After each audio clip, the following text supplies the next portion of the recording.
Greetings, Bat family. Welcome back to Holy BatCast, brought to you by real fans for real movies.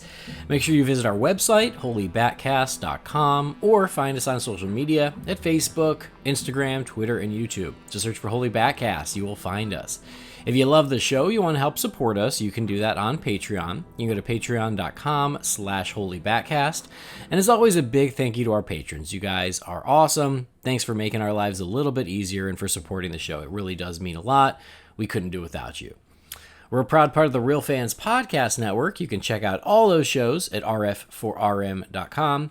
As always, I'm your host, Andy DiGenova. You can follow me on Twitter or on Instagram at Andy DiGenova. This episode, we're going to talk news. We got a little, what do we got? A little news about the CW, because that seems to be ongoing. A little news about Wonder Twins. A little news about Aquaman 2, or potential news about Aquaman 2. And then we're going to review the next episode of Batman Beyond as we get very close to the end of that series. Joining me for all this fun, it's my Bat pal down there in Fort Wayne, Indiana. I don't know why I say down there. It's up there compared to where I'm at. But anyway, Jamie Drewley's back. Good morning. Happy Sunday morning again. Waking up. Jamie, hi. No, it's not time to wake up yet. Call me back in an hour. Well, we're just going to have to... We don't sleepwalk. We sleep podcast. Yeah, pretty much. The joys of parenthood and old age. I mean, you just don't get enough sleep. I know. But this time, it's not those things. It's because I was up very late last night recording Disorder. So it's the podcasting life's taking its toll. You seriously should find a way to make this a full-time job. I mean, as much time as you invest in it anyway. I mean, it might as well be. It just doesn't pay the bills is the problem. So yeah, there's that. I certainly put enough time in it that it's a part-time job. Yeah. But yeah, if I could figure out a way for it to pay the bills, then that would be swell. But that's not really how it works. That's an unfortunate thing about podcasting. Everybody's got a voice to do it, but only like 6 people actually make money doing it. So yeah, and we ain't 2 of them. And it's usually people who are already famous. Right. It's kind of an unfair advantage there. It's like there are famous people who do podcasts and make good money doing it, or I don't know if it's even good money, but they make some money doing it. But I haven't really heard anyone do the opposite of getting famous from a podcast.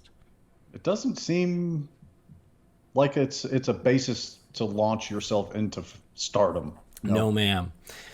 And yeah, and despite what certain like TV and movies will have you know, that's not how it works.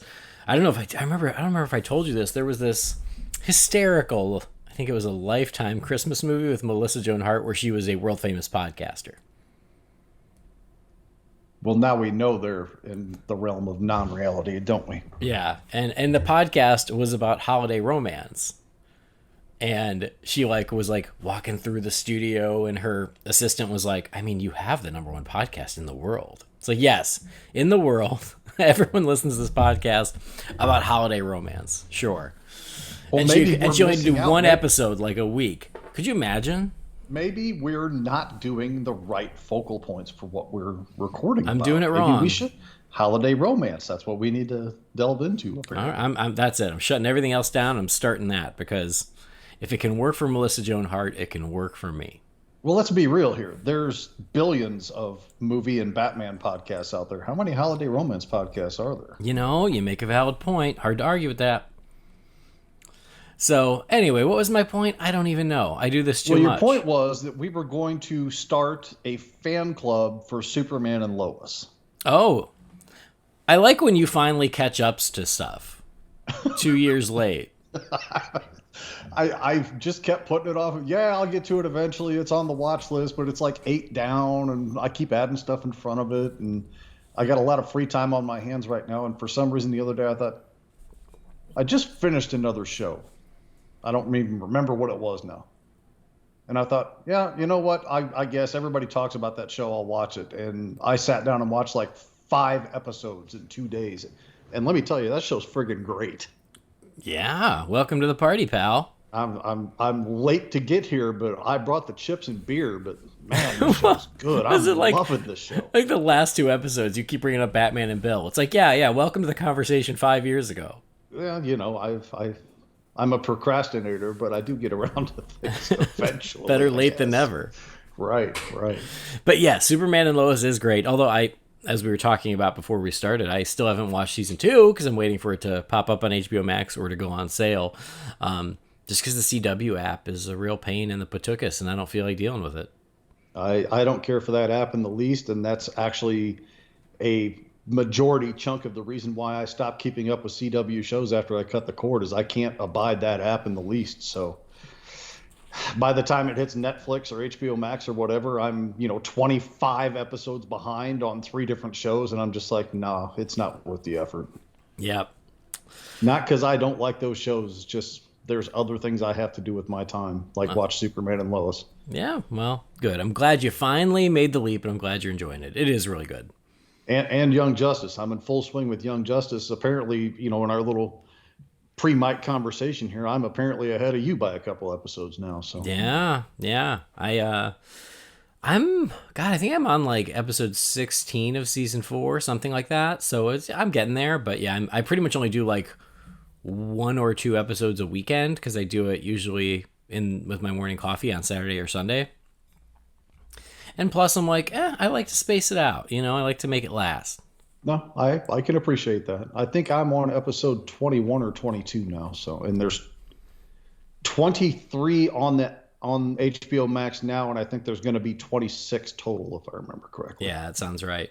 Well, I'm glad that that show, we agree, has really rebounded. It's really good, and would love to get a season 5, but if not, 4 seasons of that is not anything to sneeze at. So, and I've been enjoying it since it's been back. I'll be really sad if it doesn't make it to season 5, but man, I don't mean to oversell it, but what a legendary run for that show in 4 seasons if it's truly going to be the end of it. Yeah, I completely agree. And then when I compare it to some of the other DC animated shows, like, Batman the Animated Series did 4 seasons. They were long seasons, but they did 4. I think Batman Beyond did 3 seasons, right? The Batman did 5. So like, wait, the Batman had 5 seasons? Yeah. The Brave and the Bold had 3 seasons. Yeah, Brave and the Bold had 3 seasons. But their episode count is identical. Well, that's because the Batman had shorter seasons. But still, my point is 3 to 5 seasons is pretty standard for one of these animated series, and the fact that Young Justice has made it to 4, when we thought it would never get past 2, is a gift, and I'm just grateful for that. Yeah, that's true. And yeah, I guess you have to look at it from the perspective of most of these shows are aimed at a younger demographic, and if a kid starts watching it when they're 10 or 11 years old, they're a teenager by the time that show's hit its 3rd or 4th season. And, teenage kids maybe not have a tendency of starting to shift their focus elsewhere than cartoons. Yeah. And then when you become an old man, you shift it back. Then you come back to it. Very true. So before we get to all this other stuff, I got to give a shout out to manscaped.com. Manscaped, our sponsors, our friends who are out there doing their best to keep us well-groomed and smelling nice in the spring and now heading into the summer. So they've as always got their great just supply of products, everything that you need to stay trimmed up, smelling good, but they are just launching their new Boxers 2.0. So they have deemed the summer Sweaty Sack Summer. I said Sweaty Sack Summer is approaching, and it's, man, these guys who write this. It's time to prioritize the comfort of your crotch. That's why the kings of crotch comfort, Manscaped, has spent 2 years designing the most comfortable boxer briefs out there. I've got those on the way. I got a pair coming to me, a pair coming to you, Jamie, a pair coming to Brendan, so we can check those out. But apparently these are incredibly comfortable, soft fabric, super, super breathable, and they even trademarked the new jewel pouch. So looking forward to getting those in the mail and trying those out for a Sweaty Sack Summer. So if you want to check out those and get the new boxers or any of the other products, the trimmers, the deodorant, the toner, the lotion, the lip balm, the conditioner, the body wash, the shampoo, etc., you can go to manscaped.com, and as always, use our promo code BATSCAPED to get 20% off.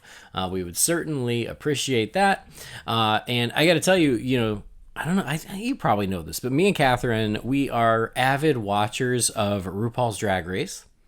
All right. And we were watching an old episode last week, and the episode was sponsored by Manscaped. And so they had the trimmers, and they're like, from manscaped.com. And Catherine's like, look, honey, you're in good company. If it's good enough for RuPaul, it's good enough for you. And I'm like, I love it. I love the connection that RuPaul's Drag Race also has a partnership with Manscaped. And so do we. So, yay, go us. I mean, RuPaul makes that look amazing. So if that's what RuPaul is using for preparation for these events, then that should be an endorsement in and of itself, I suppose. I know, right?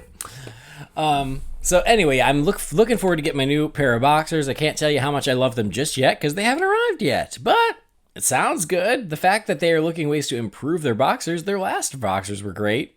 I don't know how you improve it, but they're figuring out ways. But yeah, things to check out. So go to manscaped.com, peruse their products, and use Batscaped for 20% off. As I've said previously, even if something is marked down, still use Batscaped because you get the additional 20% off of whatever discount they're running, and you can't beat that. So for me this week, my own personal endorsement of the product, I have been using way more of the body wash and underarm deodorant than I need to, just because I like how much it smells. Yeah, good. And the fact that, 6-7 hours after I've used this stuff and put it on, I can still smell it, and it's not a malodorous thing. It's still that nice fresh smell. That's wonderful. And as much as I've been sweating for the last week and a half, trust me when I say that's a very strong endorsement for it. It's true. And I mean, I love the way it smells because honestly, I'll be honest, I was a little worried it was going to be a little too like body spray-ish, like that type of smell. Yeah. I was gonna, but it's not. Like it's like this perfect, like nice, clean, fresh smell, and yeah, I'm a big fan. And like I said on the previous episode, Catherine likes it too. So yay. Yeah. My wife has mentioned more than once now how good she thinks it smells. So I mean that's always a high compliment coming from a woman saying that a man smells good. So. Right. Absolutely. And the body spray, like you, I was a little. That was like the last thing I used because I'm like I don't want to be like, one of the douchebags from 10 years ago where everybody was like wearing that stuff like half a can at every spraying. Yeah. And it's not overwhelming. It's enough to be there and it's enough to notice, but it's not enough to make people want to leave the room when you walk in, kind of stuff. So I've been using that also. Nice. And it's all really good smelling stuff. I have super sensitive sinuses. Like if I walk through the perfume section of a department store, I have to hold my breath because I can't stand breathing that stuff in. None of this stuff has that effect on me. So if you're an allergic type person or a hypersensitive person to different smells, take it from me. I have not had any issues at all with that. So that's another personal endorsement, I suppose. All right. Good. Cool. Well, yep. Try it out for yourselves, guys. Go to manscaped.com and use the promo code BATSCAPED. But let's get started. The first thing I want to talk about is a new trailer for the WB Multiverse fighting game. Have you watched this trailer, Jamie? I have not. It's really cool. It's very fun. Check it out. I almost wish it was a show and not a game because I probably won't play the game. You guys know me, but it's just so fun, and it's essentially Super Smash Brothers. It's that type of game, that genre, but with the WB IP all thrown in together. And the whole thing starts with Batman. It's Batman sitting in the Batcave, and he gets zapped to this fighting arena area where he runs into Shaggy from Scooby-Doo and Arya Stark from Game of Thrones and Bugs Bunny. And this fight begins, and they've all got their own weapons and attacks and everything, and they all are very fitting. So like Batman's throwing batarangs and stuff while Bugs Bunny is throwing pies, and Shaggy's got a huge massive sandwich, and it's super fun. I don't know if I'll be able to play this, but I want to play this because I'm a fan of this new trend of this multiverse mashups that all the companies honestly have been doing. I mean, Rescue Rangers just came out on Disney Plus this weekend, and a lot of people were liking that. So they're kind of realizing, oh yeah, people like this. People love seeing this stuff mashed up, and this game looks super fun. This trailer is super fun. I would recommend watching it. One of the highlights of the trailer, Jamie, is that Superman comes face to face with the Iron Giant, and they get to meet, and they're going to be buddies. Now you're kind of making me wish that I was a gamer. Yeah. Like, I was afraid we would start fighting, but no, it was more just like this, oh, hey, you're with me, buddy. Like, and I was like, oh, yay, Superman and the Iron Giant. It makes you feel good. I mean, if they didn't do the Iron Giant with like hearts as eyes in that moment, they missed an opportunity there. But well, and he's wearing his Superman shield. Nice. And Harley Quinn is in it, and she's making friends with Taz, the Tasmanian Devil. So definitely check out the trailer. It's worth it. It doesn't really seem like it's gameplay, but it definitely sells the concept of all these different IPs, all these different characters in a fighting game, and it's a lot of fun. I wonder how many of the Game of Thrones characters are actually in it. Yeah, I mean, I'm not sure. Arya is the one they've really been leaning into. The game's over if the Mormont girl is in there. The game's over. Nobody's even going to pick anybody but her, and they just win everything. All right. I really like the designs. Tom and Jerry are in this. I'm just sort of clicking through like who did I forget? Tom and Jerry are in this. That little dog from Adventure Time, who I'm sure has a name. Godzilla, Kong, any of those? Not that is in the trailer. But it does say that the beta testing begins in July.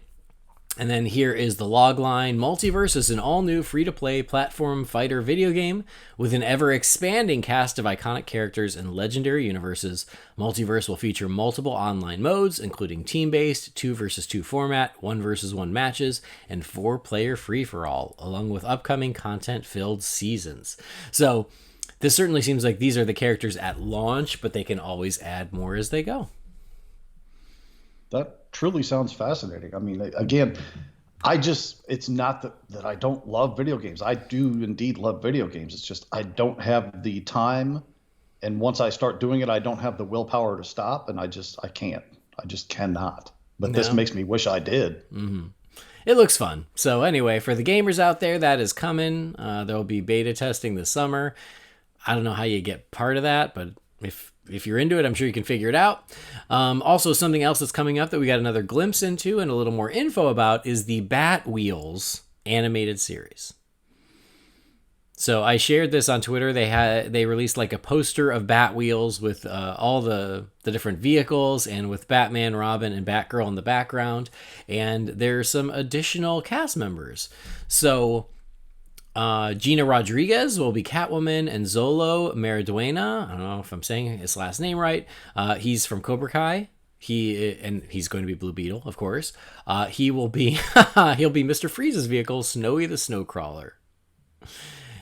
And Tom Kenny, SpongeBob himself, will be playing Crash, who is a minion of Batcomputer. So the cast we already know is Ethan Hawke as Batman, Jacob Bertrand is Bam the Batmobile, AJ Hudson is Duke Thomas, who is Robin in this. And then the villainous vehicles are Mark Wingert, the Joker, Chandy Parekh is Harley Quinn, Sungwon Cho is the Riddler, Jess Harnell, Penguin, Reggie Davis, Mr. Freeze, and James Arnold Taylor is Toyman. So there's lots of stuff, lots of cool vehicles, and this is one of those where I'm like, I shouldn't be looking forward to it, but I am. It looks so cute, and I really like all the designs. So as you read through the cast list, all I could think is one of these things is not like the others. Ethan Hawke? Yeah, Ethan Hawke is Batman. That's a pretty strong get there, especially for this kind of a show. I know. It's pretty cool. So I think it looks super cool. I'm into it. Harley's going to watch it whether she wants to or not. There you go.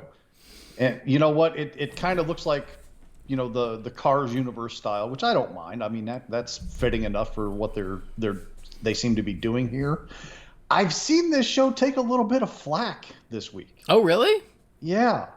And I got to tell you, I don't like that it's taken flack. And you know what? If it's not for you or if it's aimed lower than your age bracket, I totally get that. I mean, it's not something that I'm like, over here holding my breath until it lands. But we have to understand not everything can be teetering the edge of R rating, edgy kind of dark stuff. I mean, we have to have stuff for that younger audience in there, and that's why I always advocated for Teen Titans Go, and that's why I'll advocate for this show, whether it's quality or not, because that content for the younger viewers needs to be there and present to keep new interest alive in these characters and properties. So I'm all for it.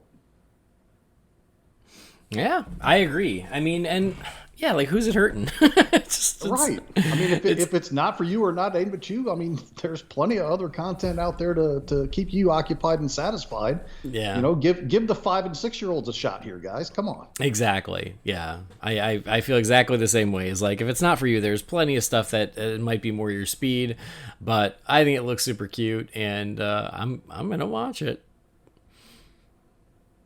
I'll probably check it out if nothing else. Yeah. I mean, who knows? Maybe I didn't think Teen Titans Go would be something I liked, and I wound up watching that with my kids constantly. I mean, it was almost like a bonding experience for us. Yeah. So it looks cute. It's coming in the fall. It'll be on HBO Max, so we'll be able to check it out pretty easily. Unlike season 2 of Superman and Lois. Man, I'm gonna pace myself for the rest of season 1 just in the hopes that it'll land by the time I'm finished with it. Yeah. So anyway, that's coming to HBO Max. We've got more talk about the CW, though, speaking of Superman and Lois. And so because there have been so many cancellations and so many changes, people are like, okay, is the Arrowverse dead? Is the CW abandoning superheroes?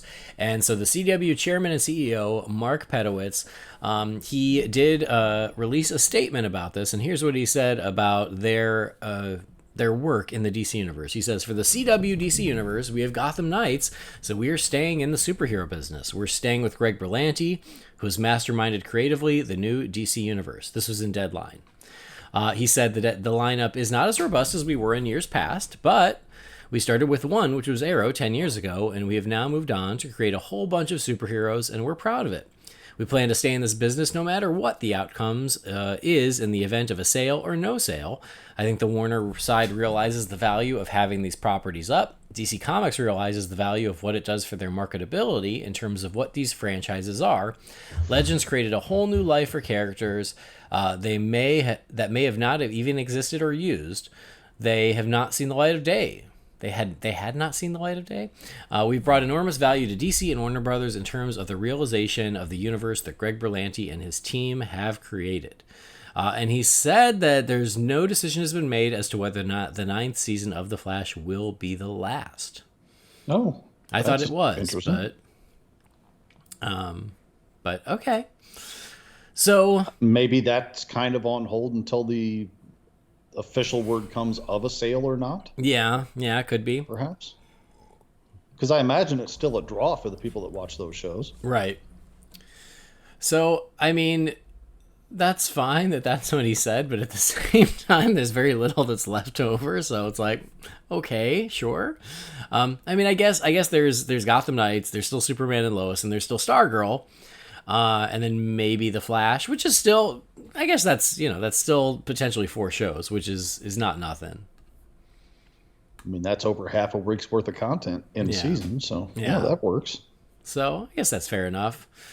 And who knows what else they could drum up, outside of that going down the pipe. Like he said, they started with one and expanded it into what it is. I mean, if they don't sell and they decide to keep the whole thing afloat, I mean, there's certainly potential to bring other characters in and other shows in and see where it goes. Mm-hmm. And if nothing else, you got to keep enough there for a crossover event, right? Yeah. So anyway, interesting. Speaking of Gotham Knights, though, we got our first glimpse at the show. So they announced it and they released essentially a poster or a banner. They had both versions of the young cast standing there on the streets of Gotham with the title Gotham Knights. Did you see this, Jamie? I did. All right. Tell me what you thought. I don't think that it's anything that's going to shift my opinion of it either way. I mean, it was fine. It's there. There's nothing overly telling or overly amazing about it. Just a bunch of people in like street clothes just standing there. Apparently, you know me. I can't learn a lesson, right? So here you have to hear me vent about something. Like I can't stop reading the comment sections of posts from these official Ah. things. And there were, at the time that I looked at it, there was 1.2 thousand comments on it. And of the 30 or so comments I read, I swear 25 of them had to have been, "Ugh, nobody cares for this. Nobody asked for this." And I'm like, you people all came here to say that nobody cares about this? You talk about a total waste of time. But then, like a couple others that tense me up were mad about race swapping Carrie Kelly. And, to that, I just kind of say F off. I just don't even want to hear it anymore. Did we race swap Carrie Kelly? That's what it said. I don't know which one's which in that image, but Well, I'm going to stop you right there. okay. Because that's exactly the problem. I have no idea who any of these are. Because you can't even tell. The only one you can tell, I think, is Stephanie Brown, who's all the way to the right, wearing the purple shirt and a green jacket. To me, that seems like that's Stephanie Brown. Everyone else, no idea who any of these people are. Can't Isn't tell. she traditionally a blonde though? Because I'm sure somebody's mad about that. Yeah, I guess that's true. I guess you're right. But yeah, So I mean, the other two female characters, one of them looks like she could be Latino, Hispanic, and the other one is obviously black. So yeah, if they're mad about that just on that assumption, either way, I mean, kiss my ass. I don't know why people are still mad about this in 2022 of all things. I know. But yeah, so I saw this and I was like, what? I'm like, if you hadn't put Gotham Knights on the picture, I would have never known this was Gotham Knights. Okay, I guess we're on the same page then. Honestly, to me, it looks like a spin-off of Riverdale. I'm like, nothing about this reads DC, nothing reads Batman, nothing reads Robin or Batgirl or anything within the DC universe. So I'm just like, okay, yeah, some young kids standing in the street with some rain, sure. So yeah, it did nothing for me. Yeah, I think on the last episode I said, I'm intrigued by this, but I need to see more. This release of this image did nothing to intrigue me more, did nothing to get me more excited, because I'm just like, really, is this it? I'm not jumping to conclusions. I'm not assuming that they're not going to have costumes or anything, because this is just step one. Because yeah, we've seen nothing but one image, and this is probably just to show off the cast more than it would be to show off the costumes. But yeah, I can't tell who's who. I assume the guy in the middle is Bruce Wayne's adoptive son. We still don't know which one. But yeah, I don't know. I'm just kind of like, okay, great. Five young actors standing in the street. Sure, in street clothes. Great. I got nothing. I mean, I don't know what else to say about it. I mean, you want me to comment on their fashion sense, because I don't have any, so I have no business commenting on people's fashion sense. Yeah, I'll tell you, if they don't suit up, then what the hell's the point? Yeah, I think I'll co-sign that sentiment. So, Not that it needs it to be a quality show, but it would help to get some attention and buzz for it, I guess. yeah. For a show that we're already unsure of, this was not the way to go. Oh, never mind. Now I can't wait.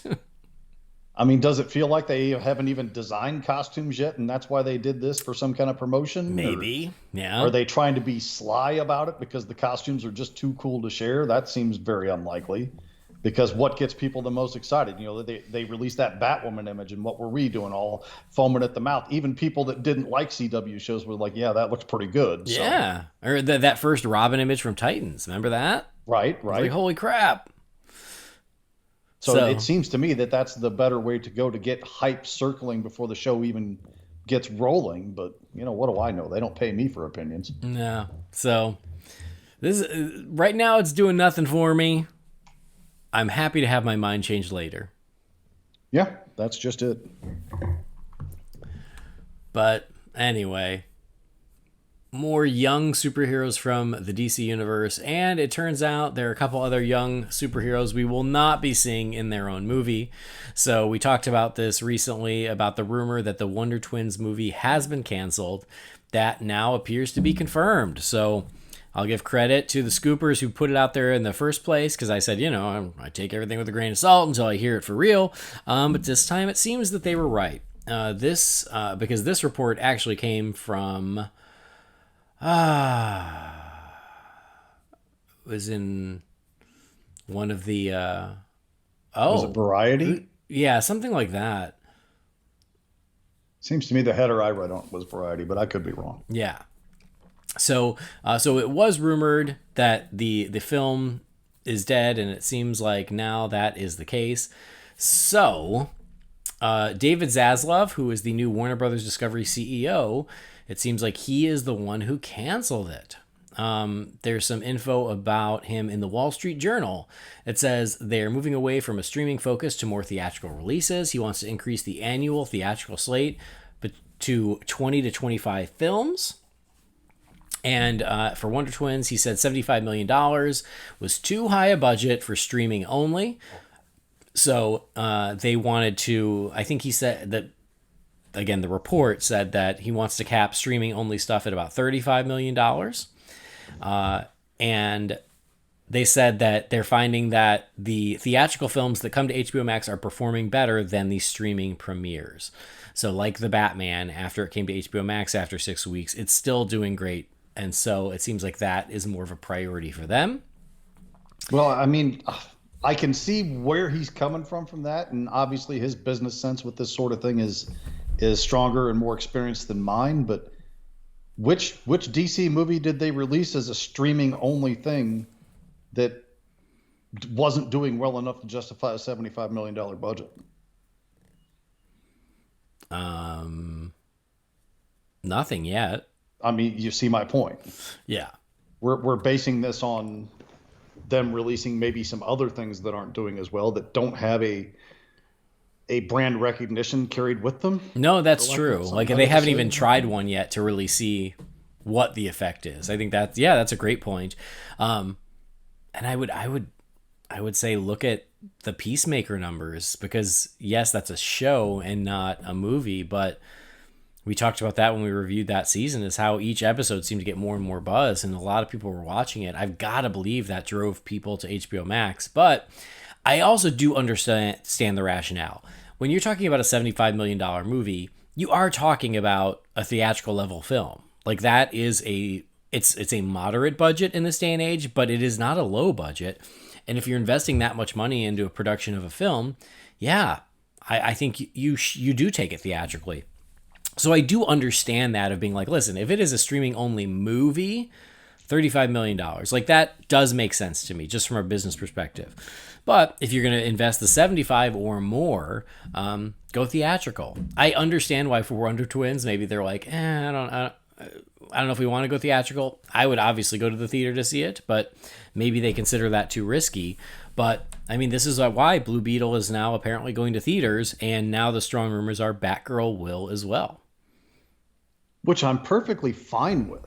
But again, I don't want to kneecap the idea of having things that wouldn't maybe succeed in the theater but would succeed in streaming not get the chance. You know what I'm saying? Like something like Wonder Twins, is there a way to compromise that budget and say get it down to 55 million and it's worth doing for streaming only? Yeah.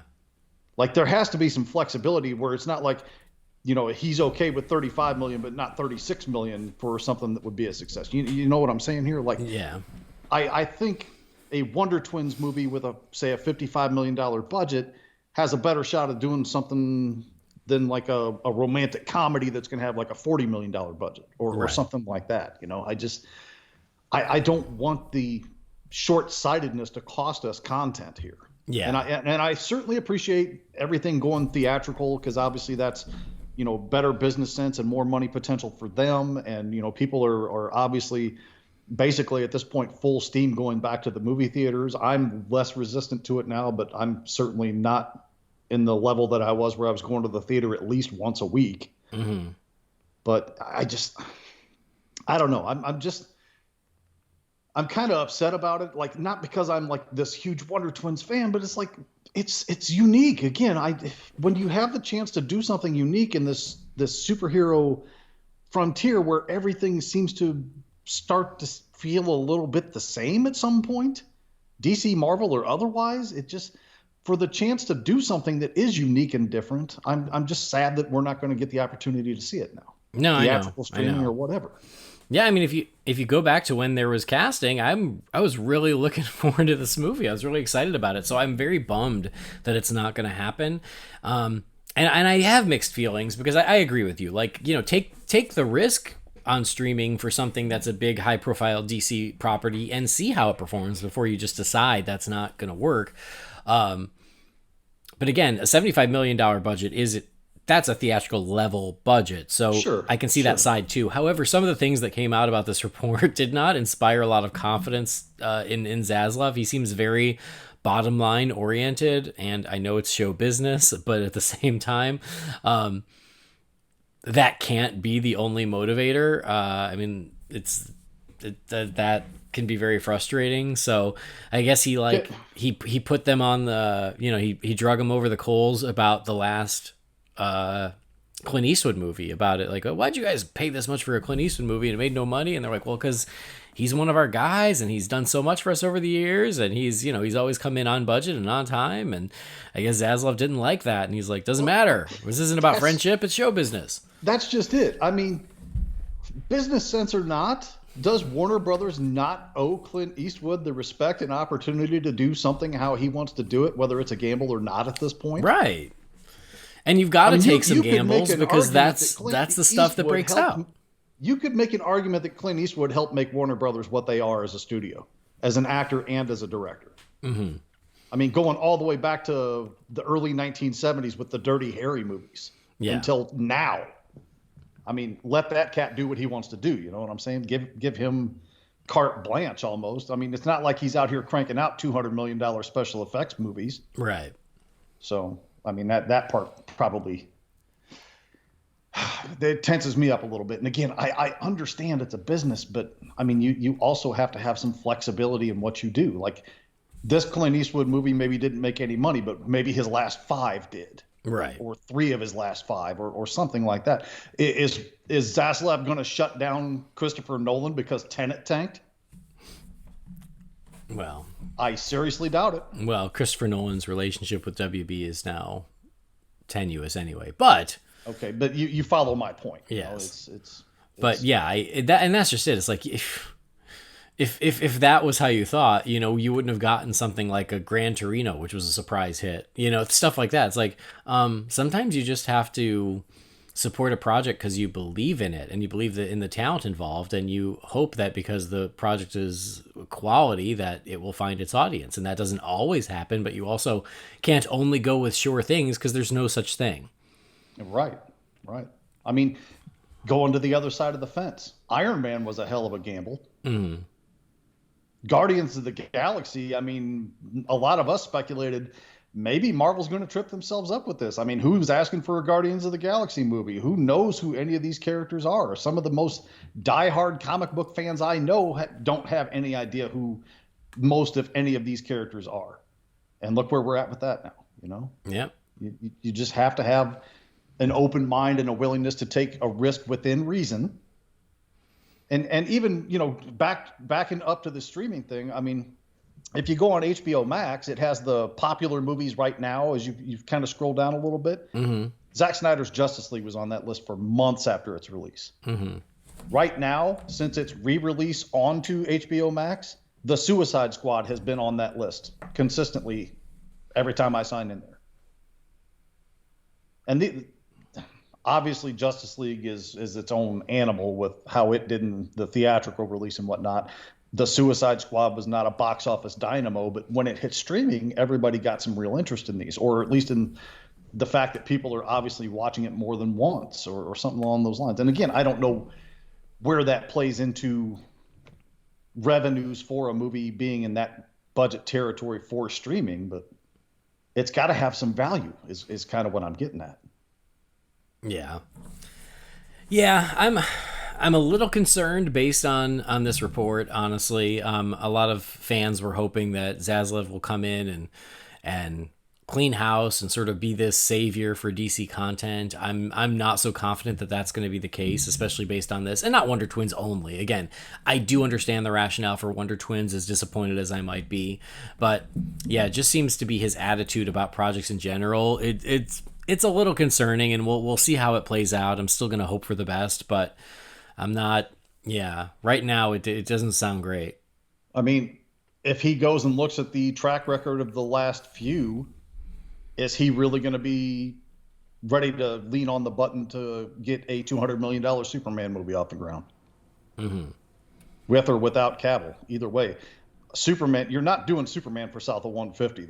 It's not going to happen unless you're going to make a boring ass Superman movie, which we already tried that and it didn't work out the greatest. So, yeah. So I don't know. I don't know. We will see how it goes. I mean, I do think that the DC content will continue because superhero movies is as close to a sure thing as we've got in this business, even though that's still not altogether accurate. But I think that DC will continue, but it's just going to be interesting to see what that slate looks like. And if any of it is going to end up on HBO Max. The other piece that is up in the air is, there's talks of that Black Canary HBO Max movie. What's going on with that? And I hope to God that stays alive because I'm really excited about it. And, to me, that seems like it would be a much more reasonable budget anyway, just because of the nature of that character and her world. But if rumors are to be believed, that's getting set up by the Batgirl movie. So I still hope that that's still in the plan. I'll be really upset. Yeah. I'll be super bummed and disappointed if that project doesn't happen because I think we all wanted more of Black Canary after Birds of Prey. But can you do I don't know because I'm no wizard. Can you do a really good quality power-based Black Canary movie with $35 million? I think it's certainly possible, more so than the Wonder Twins. You're going to have to get really creative. And there's certainly guys out there that can, or ladies or whoever out there that can manipulate a budget to fit what they need it to do and still turn out quality product. Mm-hmm. But my biggest gripe with Black Canary in the Birds of Prey movie was she didn't use her powers. She only did the one time, yeah. Right. I don't want a whole movie of that. I'd like to see her do it 4, 5, 6 times, It's, I don't know. I'm getting tense about the thing now. But I mean, yes. I think a Black Canary movie in that $35 million range is very feasible because she's not Superman. She's not flying around. She's not fighting aliens. She's not throwing spaceships. Her powers, yes, they exist, but they're a little more subdued, and it doesn't cost that much to add sound waves as opposed to these big, massive planet-shattering events. And so I still think it's very feasible. I just don't know what it's planned to be. I don't know what that script looks like, but I just hope that they find a way to make that happen one way or the other. Yeah, I agree. I'd like to see it, but I'd also like to see it not be kneecapped by budgetary issues. Yeah. Well, it'll be interesting to see where it goes. A larger theatrical slate to me sounds like good news. More movies is great. Sure. But yeah, it's just going to be very interesting because he's certainly getting his hands in things, and some of it sounds promising, some of it not so much. Like the one good news that came out of what you just read to me there was Batgirl maybe getting that theatrical release, which a lot of people have been asking for anyway. And though I prefer to sit at home and watch a movie versus going to the theater now, Batgirl is a big enough commodity, I would think, that warrants a theatrical release. Mm-hmm. Yeah. All right. Well, moving forward, something that is coming to theaters is Black Adam. And I've been waiting so long for this, and with all the shifts and everything else, honestly, until you just said it, I completely forgot that movie was coming out. Yeah, I mean, shame on me. There's a lot going on. So what's so funny is that the headlines made me laugh where it says, Pierce Brosnan shares a new photo of Dr. Fate. And I'm like, oh, cool. And I look at it, and it's his Instagram, and he did caption it Dr. Fate. I'll give him that. But it's literally just his face. It's just his face with his goatee and his hair's kind of sticking up. But I was like, oh, okay, yep, looks like Pierce Brosnan. Great. So if he didn't caption it Dr. Fate, I would just say, oh, he just took a selfie before going out to dinner. I mean, it's Pierce Brosnan. Who doesn't want to see Pierce Brosnan, right? I just thought it was funny. I was like, new picture of Dr. Fate. Hold on. Click. Oh, it's just Pierce Brosnan. Okay, great.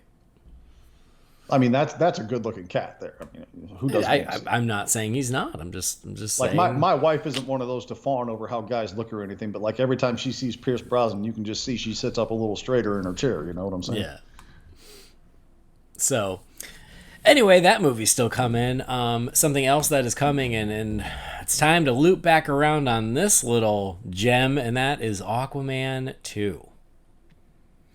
Because as the trial between Johnny Depp and Amber Heard has continued, we've gotten more news about her involvement with Aquaman 2. She has shared, I don't know if it was on the stand or if it was after, because I have not been watching because I have better things to do with my life. Thank you. But she did share that she fought to stay in Aquaman 2. They did talk about removing her.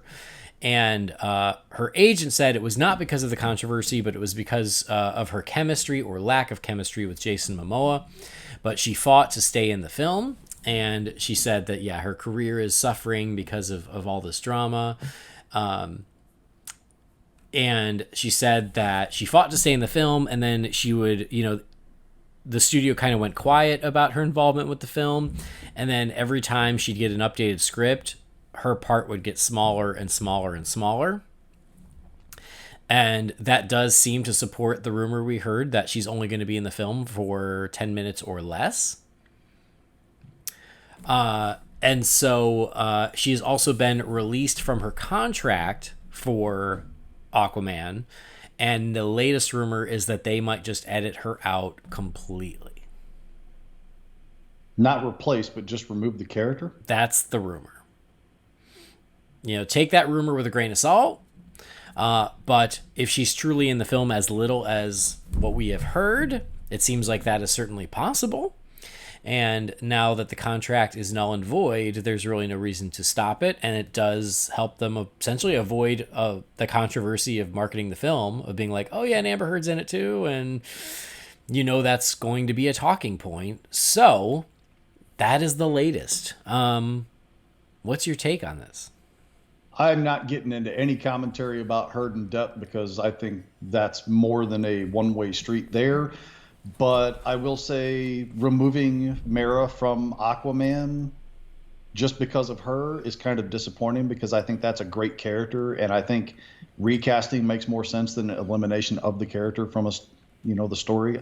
Not that she was like maybe not going to be a heavy basis in the second film anyway, but I love Mera as a character. I don't want her like just gone from this universe because of this mess. Mm-hmm. So to me, that's the disappointing thing, regardless of what my feelings may be about these actors and this personal vendetta these two have against each other or whatever else.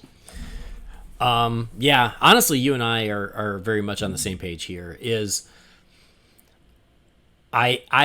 Mera is such an important character to the Aquaman story, to the Aquaman universe, that I would hate to lose her from the franchise. It goes back to, I think we have talked about it, is they should have just bit the bullet and recast because they're still dealing with it. And had they done it then, it would already be a moot point. But it would literally be a non-issue now. Yeah. Because almost nobody, I shouldn't say nobody because somebody somewhere, nobody's going to go to war over the fact that Amber Heard is not playing Mera in Aquaman 2. Right. Other than her and her agent. Well, I'm sure she's got a fan or two here or there, but point being, she does have some. I'll tell you, there are some on Twitter that are like that are defending her daily. Frankly, I'm so sick of seeing it. I'm saying this much, and I'm going to drop it. I swear to God, I'm so sick of seeing anything about these two. I hope they both vanish forever, and I never have to hear another word about either. Okay. That's all I got to say. I'll at least agree with being sick of it. I'm sick of it as well. But back to the movie itself. I do think that, when that rumor came out of like, oh, she's actually only in it for 10 minutes or whatever, I'm like, well, that's one way to deal with it, right? Is that you've got the continuity of her back in the sequel, but not for long, and the movie's not really about her. That's a way to address it. But at the end of the day, she's still in it. She's still going to have to do the press tour. They're still going to get the questions, and you don't avoid all of the issues that way. You avoid some of them, but not all. Mm-hmm. And now, if the contract is no longer active and they can just edit her out, that is another way to address it. But to your point, I don't want to lose the character of Mara. And so, if we believe the character is only in it for 10 minutes, it's not too late to recast. No. And so now I think some brilliant person, and I think it might have been in the Real Fans group, made the comment with a photo, and the photo triggered it in my head instantly. It's like, has nobody picked up the phone to call Teresa Palmer yet? Yeah. Perfect. Love it. Yep. I mean, I've heard that. I've heard Emilia Clarke. I think either of those could work, or someone completely different. But if she's not in the whole movie, it is, and they've got time now that the movie's been delayed. And I believe James Wan, he made a whole movie with one of his leads dead, which is, sad and tragic, but he somehow managed to do it. I did it rather well, in my opinion. Yeah, I have all the faith in the world that he'd be able to reshoot Mara's scenes with a new actor, and it would just fold into the film and we would never notice, because if we make Aquaman 3, I still want Mara to be around, and it just sucks that we would lose such a great character because of the actor's personal life. Yeah. Even Natalie Dormer. Oh, land. I just had to think that, didn't I? Oh. Anyway. There are a lot of great actors who could take over the role, and yes, there's that continuity part of me that'll be a little bit bugged, but I'll get over it. They recast Rachel Dawes, and it didn't hurt that movie. Thank you very much. So I think that's what they should do. It'll be interesting to see what they do, whether it's just edit her out or they just leave her in for a couple scenes. But it does go back to, I think my hunch is, because she did acknowledge something about a fight or an action scene. I do think that the way it was written is that she gets hurt by Black Manta at the very beginning of the film. And then she's out of the movie. We had this discussion the other day. It was going to be the Duke from G.I. Joe the movie. And yes, I've referenced that like 4 episode in a row now, but still. Yeah, so I'm betting that's what happens. And so again, to reshoot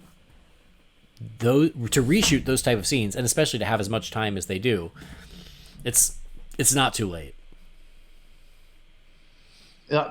Would you not have to believe at this point that even though Zaslav is obviously some kind of a hard-nosed budget guy, that Juan hasn't garnered enough good faith from the studio to let him make the decision on what he would prefer to do to make the best film that he can? Mm-hmm. Especially since the first one clicked over $1 billion. Yeah. Well, and that's just it, is because the first movie made $1 billion, the sequel is a top priority for the studio. It doesn't even matter what Zaslav thinks. The first movie made $1 billion. The sequel is a priority. You want to set it up for as much success as possible. And if it means spending a couple extra dollars to fix it, to remove this controversy, to make the movie more marketable, I understand doing it. Not to peel the scab back, but I mean, we spent how much money to get Zack Snyder's Justice League finished for HBO Max? Yeah. Let Aquaman do what it needs to do to make it the best movie possible. Yeah. Simple as that. So, it just never ends. And yeah, to your point, I'm tired of hearing about it, but the way it affects Aquaman 2 does concern me because of how much I love the first one and how much I'm looking forward to the second one. And I kind of want to remove this issue from it. I actually went out to dinner on Friday night with Carl Landmeyer and his wife and his sister. And his wife was like showing me all these memes and everything else. And I'm like, I'm so tired of it. Please stop.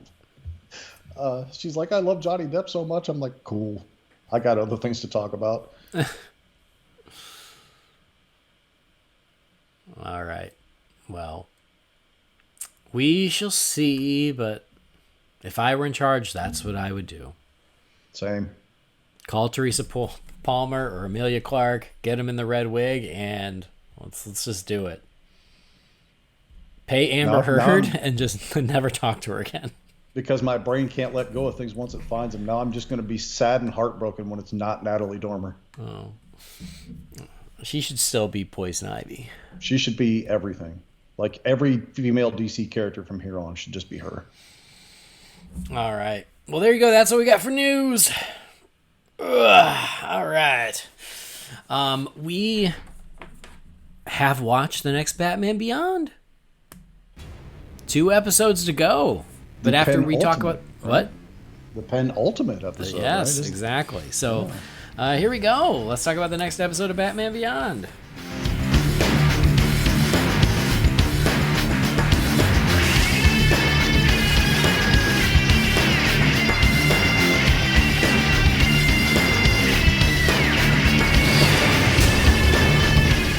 Yep, this is the second to last episode, as you say, the penultimate episode of Batman Beyond. We are in Season 3, Episode 12, Countdown.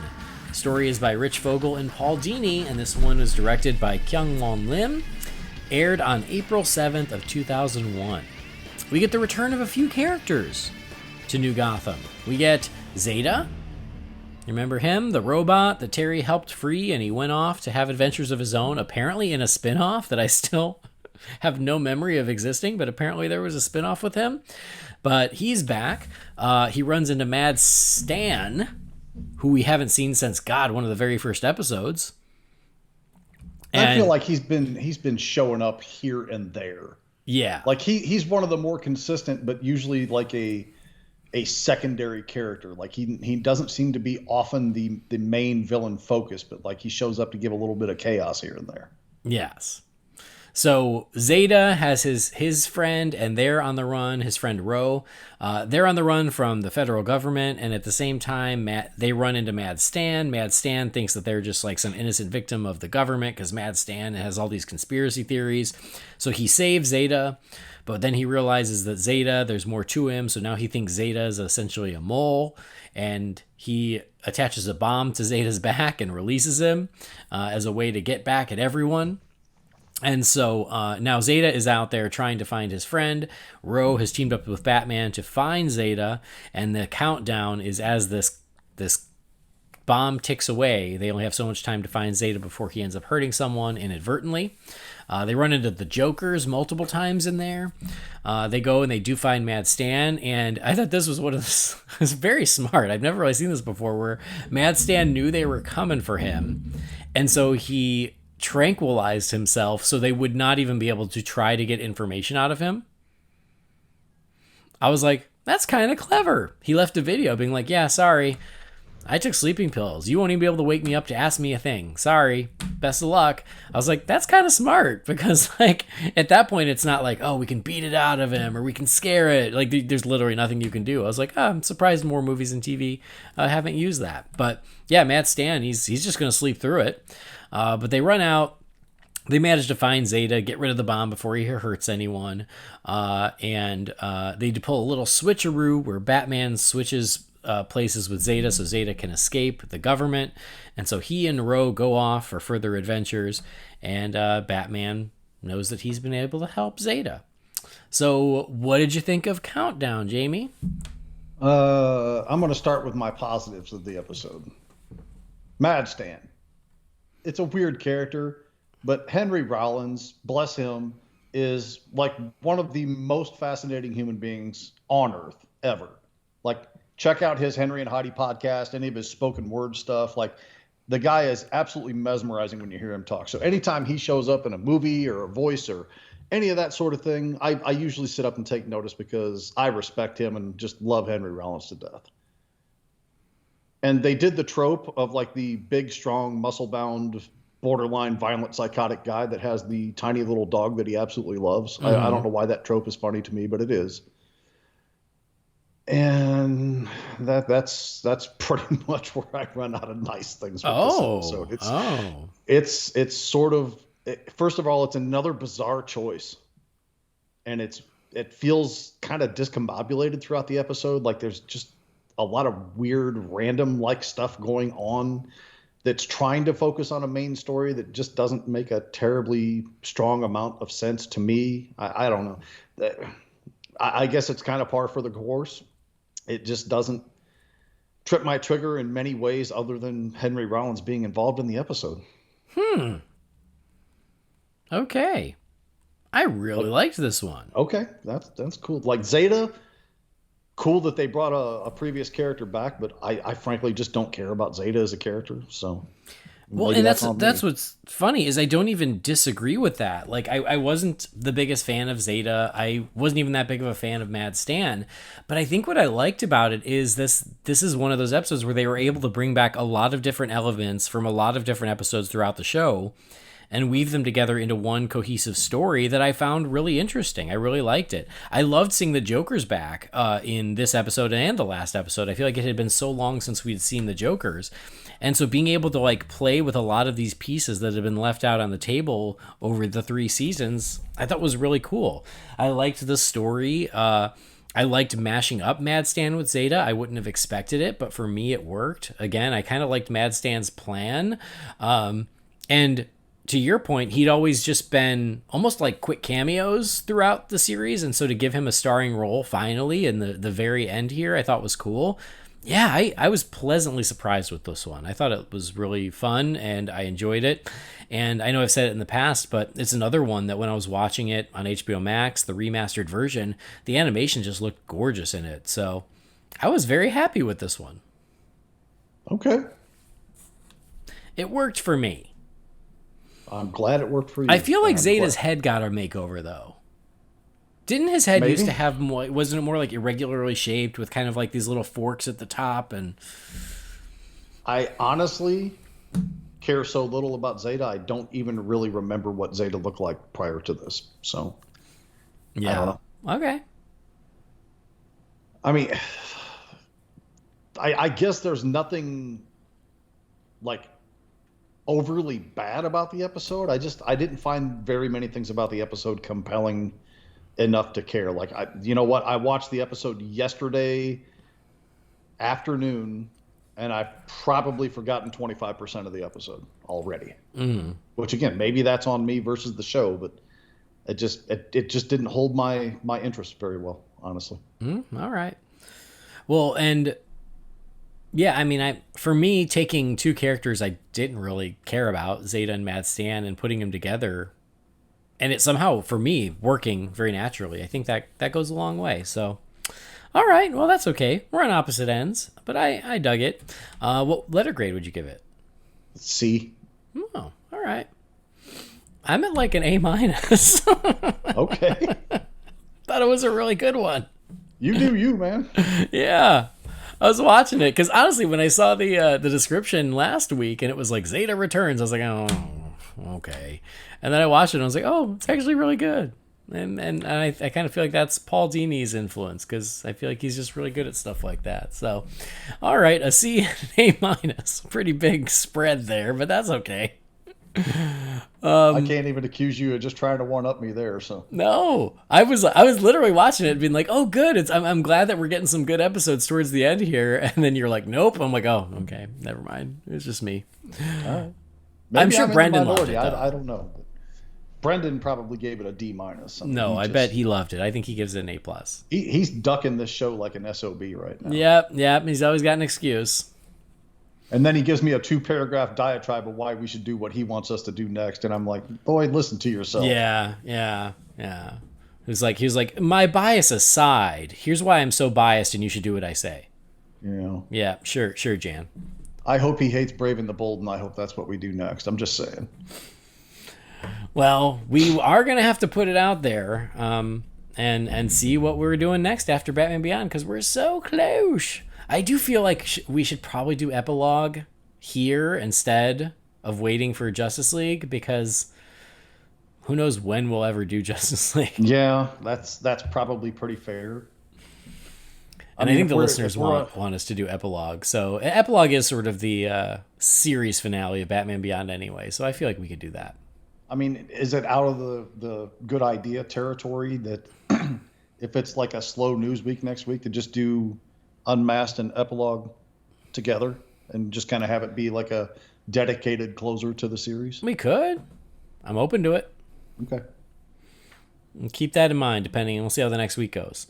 But yep, next one is the final episode of the initial run of Batman Beyond. It is Unmasked, and we'll see how that goes. I don't remember it, so no idea if it's good or not. But for Countdown, what are you? Are you Team Andy, A-, or Team Jamie, C? Interesting. But we're going to wrap it up and then we'll figure out what we're doing next. I can't believe we've almost made it. Hooray for us. But we're not going to say goodbye just yet because we got to check in with you fine feathered finks and crack open the Wayne Manor mailbox.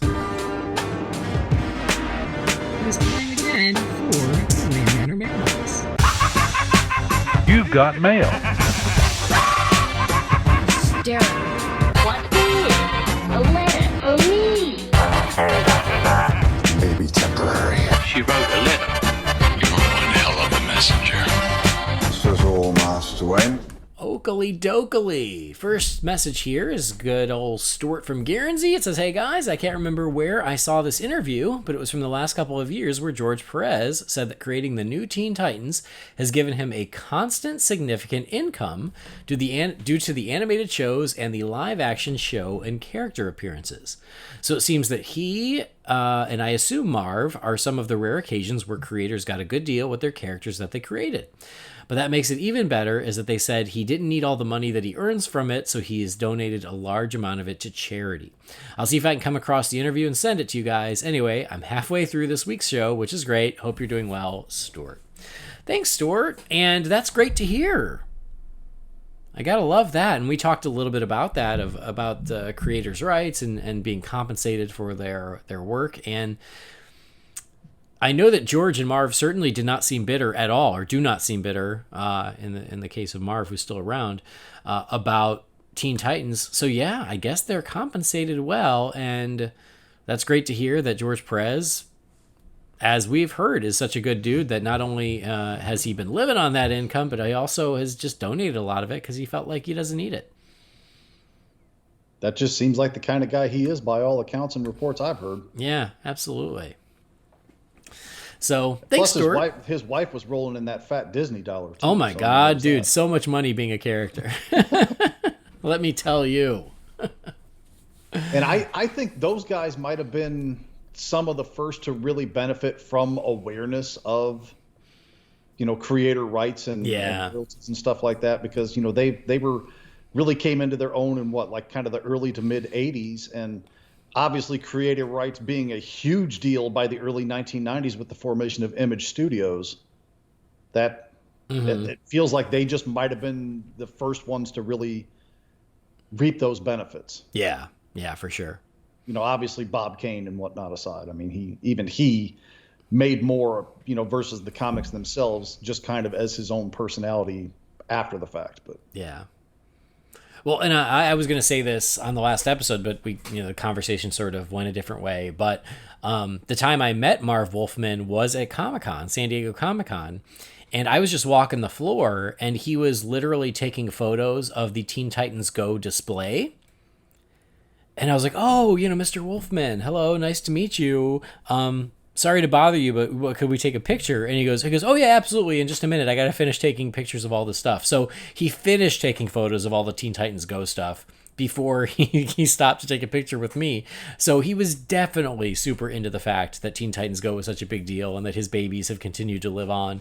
He's super proud of it. So I just think it's so cute. It was like a proud dad, taking pictures of his kids, and it was just adorable. That's awesome.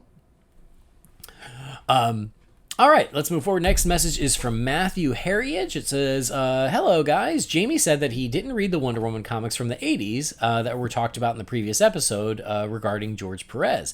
But he did say he started researching during the discussion, and he was able to gather some good information. So I was curious, what resources do you guys use to do your research when you get the urge to look up comic runs or the history of a character or their story that you're not familiar with?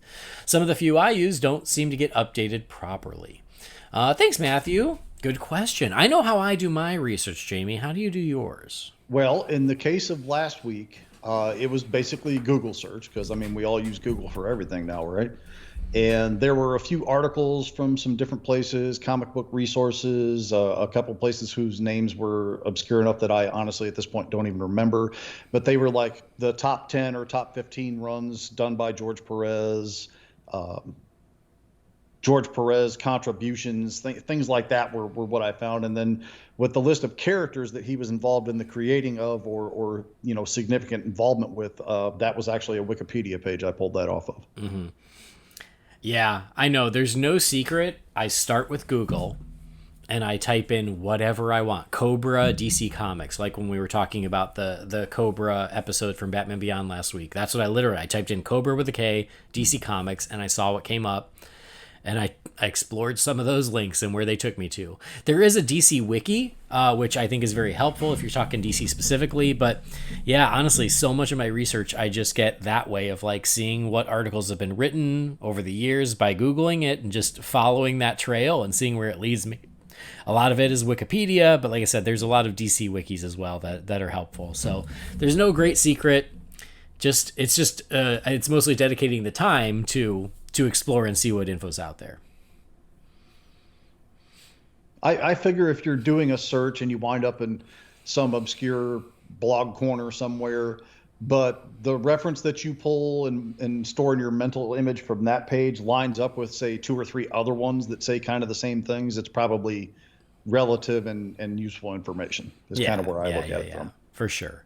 And especially with like when someone passes, like a George Perez or a Neil Adams, you know, a lot of very talented people out there, they do their research and they publish whatever 10 best stories by Neil Adams or whatever, you know, or and you just dig into that stuff too, of like these other sites, and especially if it's like a reputable site, Hollywood Reporter, Variety, Premiere, stuff like that, you know, that stuff is pretty safe, and you start reading through that stuff and then piecing it together from there.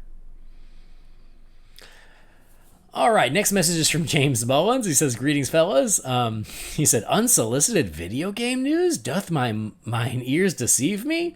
A few quick thoughts and a question. While it sucks that those who don't have the modern hardware won't be able to play Gotham Knights, the new consoles have been out for a few years now, and it's about time for developers to make games for the people who've been able to get their hands on a PS5. Developing games for older consoles limits what they can do for the newer ones if the game has to run on both. Did you watch the gameplay reveal trailer? It shows Nightwing and Red Hood teaming up to fight random thugs, and Red Hood, who looks like Jack Reacher now, has gotten some new abilities since being resurrected from the Lazarus Pit. Essentially, he can fly the whole time by jumping on magic platforms he creates in the air. Also, he uses guns with armor-piercing, non-lethal rounds. If anyone can explain that to me, I'd love to hear it." Actual question: what's the biggest left turn in character design or power that you can think of, and did it work for you? Cheers and titty moss, James Mullins. Oh, thanks, James. And yeah, I mean, honestly, we just covered the Gotham Knights game for you. That was all for you. Everyone else just had to sit through it. I mean, your point is valid. I do understand the folks who have the last generation of consoles being like, oh, but I want to play it too. I totally get that. But yeah, I mean, you're right. At a certain point, they got to move forward. So I appreciate the counterpoint there. I have not watched the gameplay reveal trailer, but the Red Hood bouncing on magic platforms, now I have to watch it because I'm very morbidly curious as to what that's like. Morbid curiosity is a very good term to use there, because Jason Todd with superpowers, even tech-based superpowers, just doesn't make a lot of sense or draw a lot of interest from me. Yeah, right? That's weird. Like, are we just going out of our way to try and make him Deadpool now? Or because as I recall, Deadpool didn't really have all these powers when he first started either, but whatever. Okay. But it's interesting that he asked about the redesigns that didn't work for me. At the very top of that list, the most recent one they did for Jason Todd was like the first one that popped in my head. Oh, really? Oh, I didn't like it at all.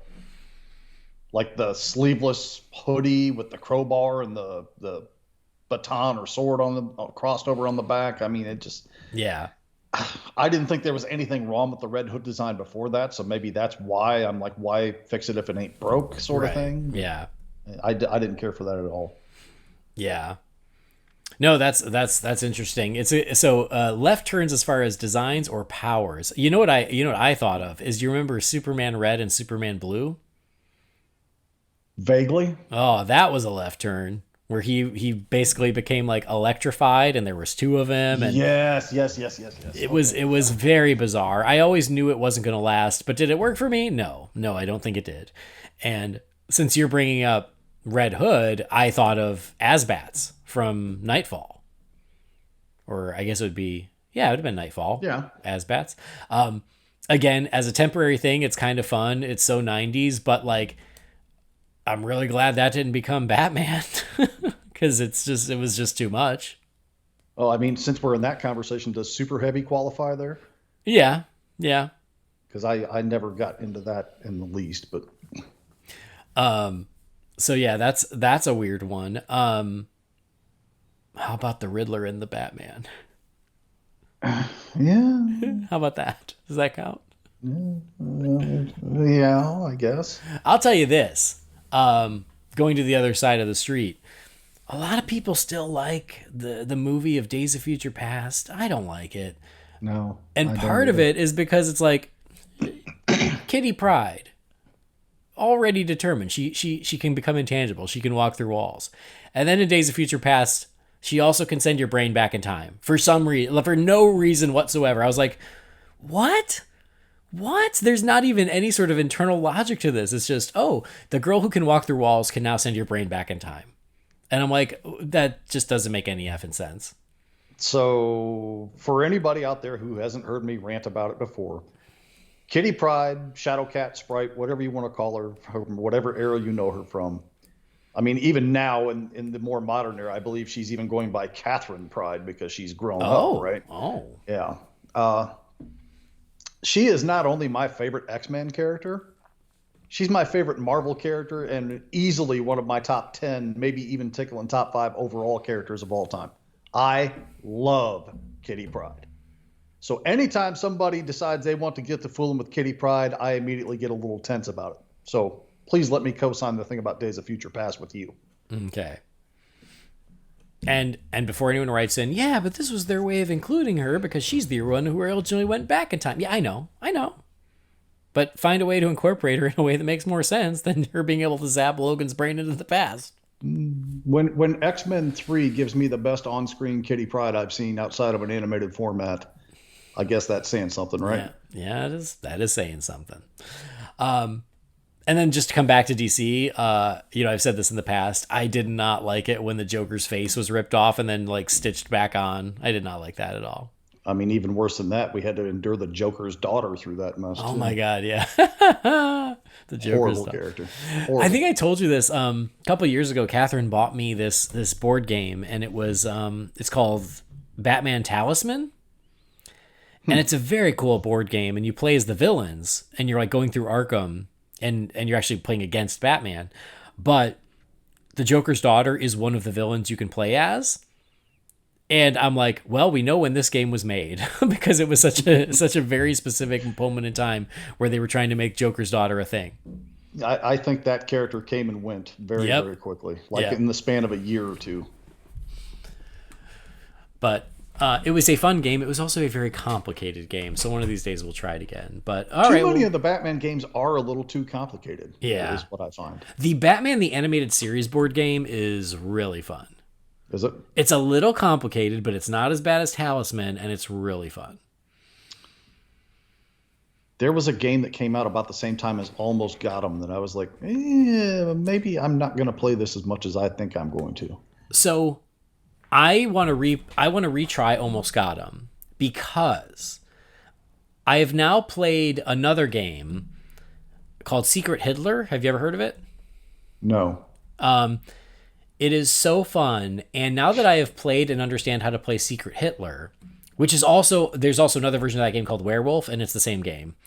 Okay. I believe Almost Got 'Em is essentially the same game as Secret Hitler and Werewolf. And now that I have played those and I understand the rules, I feel like now I can finally understand how to play Almost Got 'Em, and so I want to try it again. Okay. Maybe Almost Got 'Em was the one I was thinking about, because there was another one that came out at the same time that was like rolling dice in a can kind of a game. I can't remember what that one was called off the top of my head. Yeah. Not important, but yeah, I mean, joining you on the other side of the fence, this is another one that stands out to me as just kind of annoying and unnecessary. But in fact, this is when I quit reading X-Men comics. When they pulled the metal, or when Magneto pulled the adamantium off of Wolverine's skeleton and they figure out he had bone claws. Mm-hmm. Yeah. I was over it right then and there. Couldn't stand it anymore. Yeah, I remember that. Well, I mean, Gambit's my favorite, right? And there was a moment where he essentially became one of the horsemen of the apocalypse, and he became death, and his skin was black and his eyes were white, and it was like, nope, you've gone too far now. He's not even Gambit anymore. Come back. Bring it back. I mean, I feel like they were trying to capitalize on the whole Archangel success, because that was one time where, in my opinion, no disrespect to classic X-Men, I think they improved on the character by going from Angel to Archangel. Yep, I completely agree. That's a great point. That's when I think it worked. Is like, yeah, that you had Angel, and Angel was a great character, but Archangel was even better. Yeah. Cool. All right, next message is from Hugh Morris. It says, what's up, Holy BatCast fam? I listened to Batman Unburied, and I enjoyed it. I didn't know what I was expecting, but I was glad I started it. I'd recommend listening to it while we wait for the next BatCast to drop. Question, do you think that the Arkham series coming to HBO Max might serve as an origin for multiple villains that will be a part of the Batman 2, so then they won't have to explain origins? I could see it as each episode is a psychiatric evaluation by, you guessed it, Dr. Harleen Quinzel. And then the series finale could be Dr. Quinzel helping a few of the patients escape. Hope all is well with everyone. Thanks, Hugh. First of all, Hugh, glad you're liking Batman Unburied. I still have not listened, but I've gotten quite a few notes and tweets and messages going, hey, it's really good, you should listen. So I appreciate everybody who reached out, because on the last one I said, yeah, I don't know if it's any good. And a lot of you guys are liking it, which is great to hear. So I do need to dust off the Spotify app and give it a shot, because it does come recommended from a lot of folks out there. So I'm glad it's good. Is that something that you'd have to pay to listen to, or you just got to download Spotify? You know, like, there is a free version of Spotify, and that's all I have. I don't pay for it. So maybe I can listen to it with a commercial or two in the middle of it or something. Yeah. I can live with that. Anyway, so what do you think about the Arkham series coming to HBO Max and it being able to cover the origins of different villains? I wouldn't be opposed to that. I would honestly be kind of surprised by it if they went that route, because that feels like you're depending on everybody who's going to see this villain in the next movie or whatever having HBO Max and having watched that show in there. And I know there's places that love to do the everything's connected format, but Warner Brothers has never seemed to have taken that approach, and that's not to say they shouldn't or couldn't. It's just not something I can recall them having done before. Like comic tie-ins, but even those are loose at best. Mm-hmm. Or even like a novel here and there, but even those don't seem to be like necessary to the watching of the film for any context. I would also add in, I'm not saying I don't want to see Harley involved. I think that's an intriguing and interesting concept, but I'd also like to see Hugo Strange involved in that as well. Mm-hmm. Yeah. I think that would be like an ideal situation to introduce him into this Batman world. Yeah. Yeah, I agree. I do like the idea of using this to introduce Harley. I think that could be a lot of fun. I do think that it could set up villains for future films, or it could allow us to get to know villains that won't make it to the feature films, to just expand the universe a little bit. I don't know if that will get all of them or if that will be every episode, but it certainly has the potential to do that, and that's what I'm looking forward to, is to see how they use Arkham to expand the world and to explore different characters. But I'll be very curious, to see if that's what they're going to use this for, is to introduce new characters and villains and cover those origins. They absolutely could do it. I'm just not sure if they will, but I hope they do. I think it could be really fun. Okay, one last email here from James Warney. It says, hey, to whoever is on the podcast today, I hope you're doing well. I just wanted to get your take on the current news that WB recasting rumors about Ezra Miller being replaced with Dylan O'Brien for The Flash. I think he'd be a great Flash, but I loved Ezra as The Flash. Also, how do you feel about the Wonder Twins being canceled just a few months before production? I was personally excited to see how they would bring them to life on screen. From James Warney. P.S. It's almost pumpkin spice season again. Thanks, James. If for me, pumpkin spice season never really ends. Same. I keep a supply of pumpkin spice coffee at all times, so I can always get a little bit of taste of it. And I have my pumpkin candles always here and ready to go too when I need to feel very autumn. But We're going to get so much more in just a couple of months, and I'm excited. I mean, replenishing the supply year round is a little bit of a trick, but once about August hits all the way through Christmas time, I load up on so much stuff like him. I always have something on hand. So yeah. All right, cool. So we already covered Wonder Twins. I think we're both bummed about it. We think it could have been really cool, and it sucks that it got canceled. But again, I do sort of understand the rationale of $75 million being a lot for a streaming only movie, but I still think it's a bummer, and I wish they'd have worked it out. We didn't get into this because this is another one of those rumors that felt very questionable. Because to me, it came from a site I'd never heard of, which is always a red flag. And it also just felt like someone jumping on a conversation to try and get traffic for their site. Because yes, it was just this one random site that was like, oh, exclusive or whatever. We have a rumor that Dylan O'Brien's going to replace Ezra Miller. I'm taking it with a huge grain of salt, especially because I don't think they will replace Ezra for the Flash film, because again, you pretty much have to remake the movie, and I don't think anyone wants to pay for that. Especially with him playing two characters. Yeah. But just for the sake of argument, let's say after the Flash film, they're going to replace Ezra with Dylan O'Brien. Do you have any thoughts on that, Jamie? I don't have anything against Dylan O'Brien. I mean, he seems to be a fine actor. I'm not like overly familiar with him, but I do know who he is and have seen him in a few things here and there. Honestly, my gut instantly goes to, I'm not ready to give up on Ezra Miller yet. Mm-hmm. And maybe that makes me naive or foolish or too lenient or forgiving or however you want to put it, but I don't think it's too late for him to turn around and come back from where he's at. Mm-hmm. No, I'm right there with you. I completely agree. I think that if Dylan O'Brien had been cast as the Flash originally, do I think he could have been really good? Yes, I do. But like you said, I'm not ready to give up on Ezra. I think Ezra was great as the Flash. I agree with you. Even though some of the things he has done are not good, I also think that he is not past the point of no return, where he can't come back from it and still be okay. So I hope that's the case. I hope that Ezra continues in the role. So for the rumor, again, I'm not putting a lot of weight into it, but if it were to happen, okay. But I really hope that Ezra just gets their crap together so that way they can continue and be the Flash more. I forgot to use the they there. That's okay. We try. And still getting used to that. Yeah, so it takes getting used to it. I slip up. I find I have to be consciously focused on that to remember to do it. So yeah, I know. It's okay. So that's where we are right now, James. And that's it. We're closing the Wayne Manor mailbox. Thank you, guys. Always good to hear from y'all. If you've got something for the Wayne Manor mailbox, you can send that to holybatcast@rf4rm.com. That's where we're going to wrap up this episode of the show, Jamie. Always a pleasure spending my Sunday mornings with you. Yeah.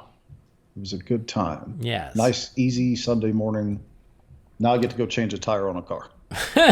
That sounds fun. No, it's really not. But hey, what are you going to do? Yeah. I get to edit this and then disorder. So I can get these episodes out there. Your Sunday's gone. Bye. I mean, how else am I going to make all that fat money? She's only, 3 months old, and your child's already a podcast orphan? Yep, pretty much. Although last, before we did Disorder yesterday, we watched Pete's Dragon, the original from 1977. I love that movie. Love, love, love, love, love. And she didn't watch the whole thing, but there were times where she was very into it, and I thought it was adorable. Did you know that when I was probably, 4 or 5 years old, for a couple months, I walked around at my grandmother's house telling her that Elliot was following me everywhere I went? That's adorable. Yeah. Yeah. I was hip deep into that movie even at that young age. Loved it. Yep. Well, guess what? You're going to have something to look forward to this week with the new Disorder for Pete's Dragon. Cool. And I'll just throw it out there, even though we discussed it on Real Fans years ago. Remake's pretty good, too. It is. Surprisingly good. But yeah, so that'll be fun. And then for those out there who enjoyed Friday the 13th, go check out the New Real Fans, where me, Hunter, and Preston talked about Friday the 13th, the franchise. That was super fun. That was a good time, too. I enjoyed that one a lot. Thanks. Yeah, we had a good time with it. Not even a big Friday the 13th fan as a whole, but, I appreciate its relevance in the footprint of horror and pop culture, and you guys did a nice job of bringing up some stuff that I had no idea about. So. Yeah, thanks. Yeah, I mean, same. Like, I'm sure if you listened, you heard how many times I had to bring up Michael Myers and The Shape, even though it was a Friday the 13th podcast. Well, I mean, when you're the granddaddy and the superior character, I mean, it only makes sense to drop a reference or two, right? Can't help it. Yep. Anyway, Jamie, thank you. Tell our friends at home where they can find you. I am on Twitter at BatRaider3960. Come and join me on my odyssey through season 1 of Superman and Lois, which I am loving, by the way. And you can also find me on this fine show. All right. And also on Letterboxd under my name, which I've been slacking on Letterboxd this last week, but I'm going to fix that sooner than later. Yeah, I need to do the same. Cool. I already told you where to find me. All those same places, just my name, Andy DiGenova. But thanks for joining us. Thank you for downloading the show. Please do follow the show or subscribe wherever you get your podcasts, and please rate and review us on Apple Podcasts. Visit holybatcast.com or find Holy BatCast on Facebook, Twitter, Instagram, or YouTube. If you got something for the Wayne Manor mailbox, that email address again is holybatcast@rf4rm.com. Our theme music was created by the very talented Gaurav Venkateswar. His work can be found at gvtunes.com. And if you want to support the show, again, go to manscaped.com. Go shopping. Buy yourself a little something. But when you do, make sure you use the promo code BATSCAPED. BATSCAPED. BATSCAPED. Get 20% off of whatever they're already running. Buy yourself something. I don't think you'll regret it. But that'll do it. On behalf of Jamie, I've been Andy. We'll see you next time. Same bat time, same bat channel. Holy BatCast is not affiliated with Warner Brothers or DC Entertainment. The views and opinions shared by the participants are theirs and theirs alone and do not represent the companies or organizations they happen to work for.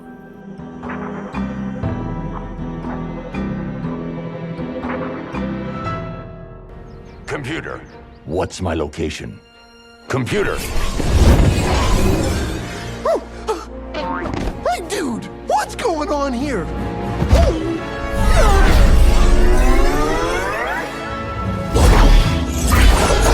Where am I? What's up, Doc? Look out! I think you should leave the half an hour of dead air in there. Just make people wait for it. People like realism in their entertainment, right? Yes.